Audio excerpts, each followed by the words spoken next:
Dança, gatinho, dança. Eu sou Rafa Bala e eu que sabotei o copo dessa piranha. Botei uma bala boa, uma bala que bate a onda. Sun Tzu. Five Nights at Freddy's foi uma das maiores febres que a internet já viu, se mantendo incomparável desde a criação do UTC. A franquia conseguiu ressuscitar a fama dos animatrônicos, que são, em resumo, robôs furry. Os mais espertos iam farmar na onda do FNAF. A franquia tem no mínimo uns 20 filhos não registrados em cartório, e entre eles temos Willy's Wonderland, o filho maconheiro. Como alguém que já assistiu 10 filmes, posso dizer que esse filme é quase tão bom quanto Didi Quer Ser Criança. Tudo nesse filme parece um sonho febril depois de uma tarde nas ruas da Cracolândia. A gente tem possessão de brinquedo, psicopata, zelador, sabor CLT e, para completar o pacote, o motoqueiro fantasma.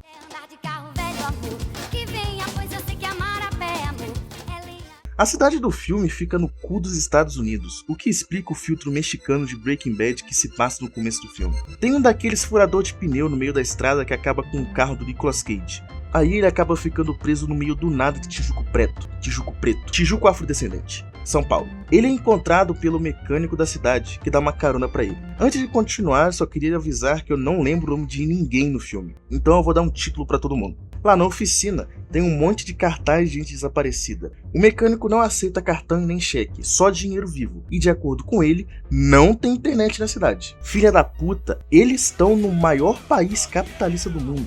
Como é que não tem internet? E por que o mecânico não aceita cartão? A maquininha da Cielo nunca me deixaria passar esse vexame. Mas como ele só aceita dinheiro, ele resolve oferecer uma ajuda pro Nicolas Cage. Ele tem um cara que precisa de alguém para trabalhar para ele. Corta para a apresentação do Doug de Madome, dono da Willy's Wonderland, um salão de festas com animatrônicos. Ele explica que um acordo é possível, mas no final fica parecendo mais um esquema de pirâmide. O Nicolas Cage precisa vigiar e limpar o lugar durante a noite, e no outro dia, o carro vai estar novinho, e o Doug vai ter pago tudo. Tipo o urubu do Pix, que você dá 200 e volta 1.200. O trabalho dele é simples. Limpa o lugar, organiza as salas e faz pausas de tempos em tempos. Ele também dá uma camisa irada pro Nicolas Cage com a cara do Willis. Essa que eu não achei pra comprar no Mercado Livre. O Doug vai embora e tranca o Nicolas Cage lá dentro, o que realmente parece com o tempo que eu trabalhava no atacadão da minha cidade. Quando o Nicolas Cage começa a trabalhar, ele é basicamente o CLT que todo patrão pediu a Deus. O perfil do LinkedIn dele aparece em pesquisa toda semana. Ele veste a camisa da loja, arruma as coisas que ele precisa pra limpar, bebe um refri e começa. Ele conserta a luz piscando, limpa as coisas com uma escova de dentes. O cara não é empregado, mano. É um marido de aluguel. É estranho pensar que os momentos mais interessantes do filme são esses. Um homem de meia idade calvo, um paninho e um espirrador de sabão. Enquanto ele tá na pausa, ele teve um projeto pessoal que foi basicamente limpar uma máquina de pinball personalizada do Willis. E é nessa máquina que a gente tem uma visão do homem por trás do mito. Ele dança, faz careta, se joga, ele realmente ama essa máquina, mas ficou muito woke. A rotina noturna do zelador é a seguinte: ele termina de limpar uma área e os animatrônicos pensam, vamos comer essa bundinha. Mas ao invés de ele usar a tática efetiva da covardia e todo mundo atacar ele ao mesmo tempo, vai indo um de cada vez. Eles são malignos, mas o acordo de luta um contra uma de macho tá em dia. O Nicolas Cage dá uma surra no animatrônico que resolveu ir na hora e volta para a área de pinball. Ele se limpa, pois os animatrônicos aparentemente estão gozando petróleo, troca de roupa, passa o esparadrapo em algum lugar que ficou machucado, abre uma latinha de refri e começa a jogar. Deu hora de voltar ao trabalho? Não tem problema. Ele amassa a latinha que já tá vazia, larga a máquina e volta a trabalhar, mano. Não tem nada pra ver aqui. E depois de levar algum dos animatrônicos de Vasco, ele com todo o cuidado do mundo vai lá, enrola eles direitinho pra caber no saco de lixo e deixa na porta que tá fechada. O Nicolas Cage deve estar achando que é a norma da empresa. Cada lugar que ele pisa para limpar parece que tem uma transformação. O banheiro, que antes parecia um banheiro da rodoviária Novo Rio, parece que foi recém-feito e instalado pela Orelha Seca. A sala de festas, que parecia ter sido abandonada, quando ele termina o trabalho dava para fazer um parto ali. Tudo que esse cara toca fica limpo. É o Midas dos serviços gerais, mano. Mas é claro que nem tudo pode ser flores e felicidade, alguém tem que se foder. E é aí que entra o que eu chamo de União dos Adolescentes de Cidade Pequena. O ACP para os mais íntimos. Eles são formados pela Liv, a única personagem do filme que eu lembrei o nome, porque é fácil, e os seus amigos. Eu juro que eu tentei, mas os amigos dela são extremamente esquecíveis. Então eu batizei eles da seguinte forma: tem um nerdola virgem, esse aí que é Carcar Liv. Tem um negão nerdola, um negão descolado e a gostosa criminosa. E por último, o subcelebridade de internet, pois lembro dele da época do Vai. Eles são a galera jovem do filme que não concorda com a forma que o pessoal da cidade pensa. Eles são tipo a turma do Scooby-Doo, só que eles realmente usam droga e nenhum deles é a Velma. A Liv é a filha adotiva da xerife da cidade. Ela sobreviveu aos ataques há anos atrás e desde então tá por aqui, pois aparentemente os pais biológicos dela não tinham parente nenhum.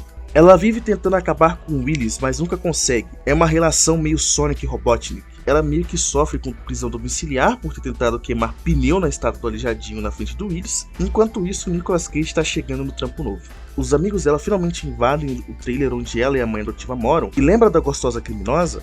Ela não tem esse nome à toa. Ela tira um grampo de cabelo e abre as algemas da Liv na maior facilidade. Top 10 criminosas dos filmes. A partir disso rola uma discussão rápida ali sobre o que fazer. Não, cara, não podemos fazer pegging com os animatrônicos. E eles respondem meio, nem com a sirene, e aí eles decidem que eles vão lá destruir o lugar de noite. Eles têm gasolina e isqueiro, tudo o que você precisa para cometer um crime de ódio contra a ordem pública. Mas a Liv, que ainda não sabe dos dotes do protagonista, acha que ele tá em perigo. Então ela resolve entrar, e todo mundo fica do lado de fora. Só que o Nerdola Virgem resolve que eles têm o dever moral de entrar, pois a Liv está em perigo. Obviamente não tem nada a ver com o pipi duro dele. O negão descolado fala que ele tá chapando, o que ele realmente está. A menina mandou ficar do lado de fora por um motivo, mas ele não ouve e pula no negão pra brigar. Ele vai, quebra o teto e todo mundo cai lá dentro. Enquanto isso, a Liv foi pega por uma das animatrônicas, mas de alguma forma ela consegue escapar dela. E eu sei que na porrada não foi. Olha a pose de luta dessa desgraçada, ela parece o Davi Brito lutando boxe. E eu falo isso com propriedade. Eu já dei e tomei, lá ele, muitos socos na vida. Inclusive meu cartel amador é invicto. Informação foda pra vocês. O Nicolas Cage chega lá e encontra a menina, mas ao invés de deixar ela falar, pois o filme já tá muito woke, com mulher tendo tanto tempo de tela, ele cata ela igual uma saca de batata e leva ela para a sala de festas, onde eles encontram os amigos dela. Eles têm uma discussão breve sobre quem tem o pá maior e que eles deveriam ter ficado do lado de fora, enquanto seguem o Nicolas Cage pra cozinha. Ao mesmo tempo, o negão descolado e a gostosa criminosa se separam do time, encantados com a apresentação dos animatrônicos que se ativaram sozinhos. Então a Liv conta a história do Willis. Jeffrey Dahmer e amigos abriram um salão de festas infantis. Eles atraíam vítimas para uma sala especial, aí eles iam e matavam todo mundo. Depois comiam pedaços dos corpos e largavam o resto em algum lugar. Quando a polícia descobriu e invadiu, eles realizaram um ritual satânico e, de acordo com a Liv, os especialistas do satanismo disseram que era um ritual de troca de energia, que transferiam almas e consciências vivas para coisas inanimadas. Primeiramente, o que caralhos é um especialista do satanismo? É tipo top 10 satanismos. Segundamente, isso não é basicamente o plot do Five Nights at Freddy's, só que com passos extras? O Nicolas Cage ignora a Liv e continua seu trabalho normalmente. A esse ponto ele já levou 2 animatrônicos de arrasta pra cima. Só deixa o cara, mano. Lembra dos 2 gênios da bola que se separaram? Eles chegaram na sala super divertida, onde aconteciam os assassinatos. Eu vou dar uma opção pra vocês. A. Eles foram lá por curiosidade. B. Eles foram lá pois eles são investigadores paranormais. C. Eles foram lá por burrice. D.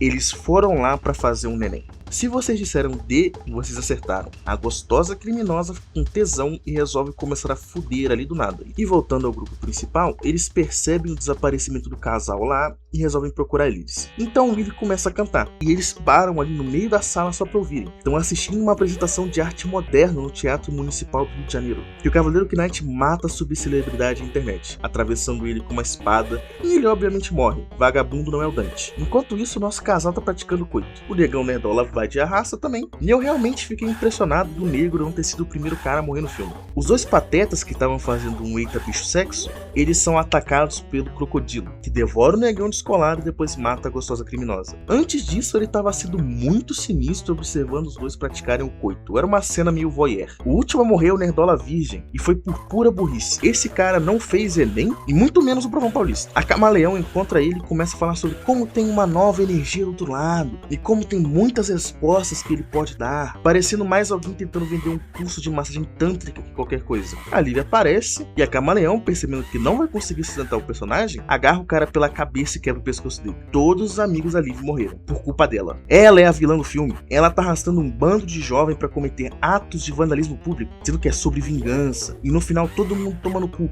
menos ela. Eu tava evitando essa parte porque é meio que o ponto forte do filme. O nosso protagonista, Nicolas Cage, do canal Nicolas Cage, é basicamente fodão.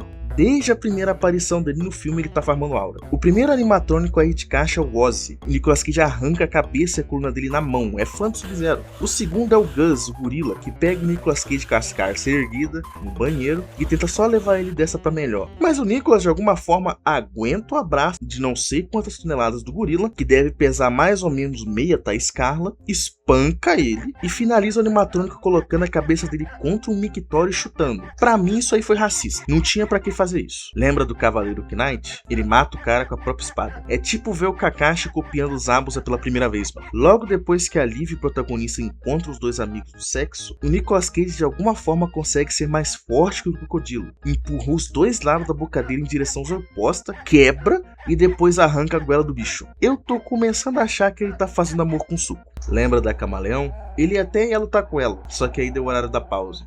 Então, obviamente, ele foi jogar um pinball e tomar um refri. A gente tá falando de um profissional aqui, mano. A Liv mantém ela ocupada, uma luta meio Sakura versus Ino. Mas quando finalmente a pausa acaba e ele volta, ele brinca de rodeio com a boneca. Mas ele infelizmente não consegue terminar o trabalho. A xerife chega simplesmente pra acabar com a festa. Parece todos os jogadores do Bahia quando eu tô num dia bom. Ela prende ele e manda ele ficar de boinha. Então manda o ajudante dela levar a Liv de volta pra casa. No caminho, eles são atacados pelo Tito, que mata o ajudante dela. Mas de alguma forma ele ainda sente a dor de diversos chutes nas bolas, o que reforça a minha tese de que ninguém resiste a um chute no saco, apenas esse cara.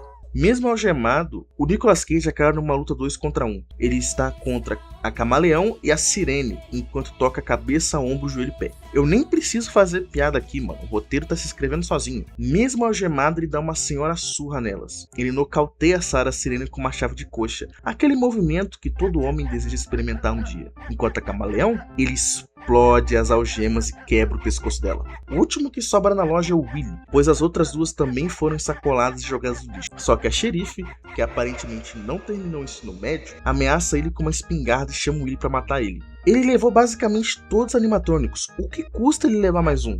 Quando o Willy chega, ele ignora a xerife e dá um soco de Saitama nela que ela é dividida ao meio. E assim começa a porrada dos dois. De começo, o Nicolas Cage não consegue, ele toma uma senhora surra. E o Willy, achando que ele tá morto, vai embora. Parece aqueles vilões de agora que eu deixei o herói desacordado em tal lugar, ele obviamente vai morrer por câncer de próstata. Então, o Nicolas Cage levanta, faz uma sacola de refri, pega 2 paus, lá ele, e amarra com fita isolante. E ele resolve cometer alguns crimes de ódio contra o Willy. Foi algo meio de ódio geracional. E quando ele termina com o Willy, ele arranca a cabeça do cabo fora. E assim ele acaba ensacolando o Willy e vai limpar o lugar inteiro. Vocês devem estar se perguntando, qual o motivo da xerife só não ter deixado ele fazer o serviço dele? É muito simples. Ela, o mecânico e o Doug de Madome basicamente fizeram um pacto com ele.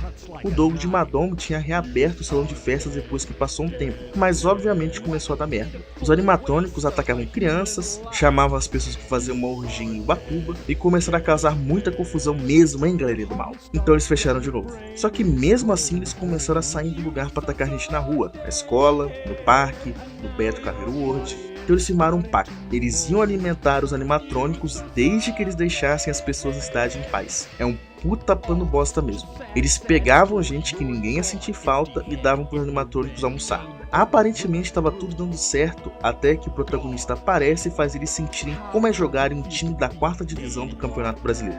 E sobre o mecânico e o Doug de Madome, eles voltam no final do filme e encontram um lugar completamente limpo, com o Nicolas Cage já vestido com as roupas descoladas dele de novo. Em choque, eles entregam a chave para ele e ele entra no carro, levando a Liv embora com ele, pois ela decidiu que ele era muito a hora mais ego para simplesmente não entrar no carro do estranho. Enquanto isso, lá no Willis, a Sarah Sirene acorda, pois ela não morreu, e se explode junto com o mecânico e o Doug de Madome. E quando o filme realmente acaba, o Nicolas Cage atropela o Tito da Tartaruga e dirige para alguma outra cidade do interior dos Estados Unidos. Fim. O resumo é, todo mundo morre. Os adolescentes morrem, os velhos da cidade morrem, os animatrônicos todos morrem. Quem sai vivo é o Nicolas Cage, como o Nicolas Cage e a Liv. Eu acho que a mensagem desse filme é a seguinte: acima de qualquer força do satanismo, existe algo maior. Refrigerante sabor energético. Aqui foi o Rafa Bala, meus animatrônicos, e eu fico por aqui. Vejo vocês na próxima, um grande abraço, fiquem bem.